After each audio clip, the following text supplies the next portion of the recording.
এই নির্বাচনটা হবে চাঁদাবাজি, ধান্দাবাজি, মামলা বাণিজ্য, জমি দখল, দোকান দখল, টেম্পু স্ট্যান্ড দখল, এইগুলার বিরুদ্ধে।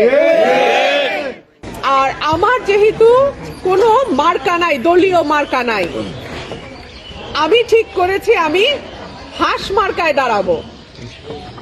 আপনারা সকলে প্রতীক বরাদ্দের দিন এটা অবশ্য আরো বেশি পরিষ্কার হয়ে যাবে যে মার্কা কি দাঁড়ায়।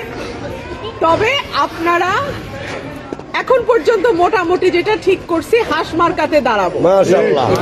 দল মত ধর্ম বর্ণ নির্বিশেষে সকলের কাছে আমার আহ্বান থাকবে, আপনার মূল্যবান ভোটটা দেবেন যাতে আগামী 5 বছরের জন্য আপনার পরিবার, আপনি, আপনার সমাজ এবং আপনার এলাকা নিরাপদ থাকে।